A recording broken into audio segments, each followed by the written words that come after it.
আসসালামু আলাইকুম। পীরগঞ্জে সাংবাদিকদের উপর হামলা, আহত ৩। সাথে আছে আমি ফারজানা নূপুর। আমাদের রংপুর সংবাদদাতা মোহাম্মদ ইউসুফ খানের পাঠানো তথ্য ভিডিও চিত্রে দেখুন বিস্তারিত।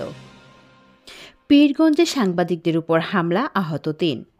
রংপুর পীরগঞ্জ কারিগরি প্রশিক্ষণ কেন্দ্রের টিটিসির নানান অনিয়ম ও দুর্নীতির তথ্য সংগ্রহ করতে গেলে দেশ রূপান্তরের সাংবাদিক সহ ৩ সাংবাদিক হামলার শিকার হন। বুধবার ১২ মার্চ বিকেলে টিটিসিতে এই ঘটনা ঘটে।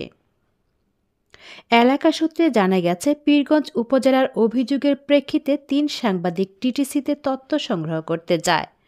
অধ্যক্ষকে না পেয়ে ফিরে আসার সময় দেখতে পায় প্রশিক্ষণের জন্য ব্যবহৃত বিকল একটি গাড়ি। ভিডিও ধারণ করতে গেলে বাধা দেয় প্রতিষ্ঠানটির ৩ অতিথি প্রশিক্ষক। এ সময় তারা ওই ৩ সংবাদকর্মীকে আটকে রেখে ভিডিও ডিলিট করে দেন। পরে মোটর ড্রাইভিং প্রশিক্ষক বাদন, আব্দুল মান্নান, শাহজাহান, গ্রাফিক্স ট্রেডের সুহাগের নেতৃত্বে ওই ৩ সংবাদকর্মীদের উপর অতর্কিত হামলা চালায় প্রশিক্ষণার্থীরা। আহত ৩ সংবাদকর্মীকে সহকর্মীরা উদ্ধার করে পীরগঞ্জ উপজেলা স্বাস্থ্য কমপ্লেক্সে নিয়ে যান।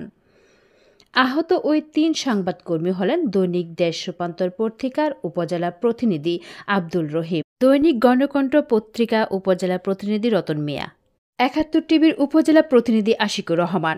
সংবাদকর্মীদের উপরে হামলার ঘটনায় পীরগঞ্জ প্রেস ক্লাব গণমাধ্যম কর্মীরা তীব্র নিন্দা ও প্রতিবাদ জানিয়েছেন।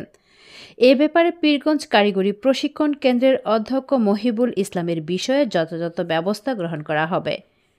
ধন্যবাদ লোকালয় বার্তার সঙ্গে থাকার জন্য।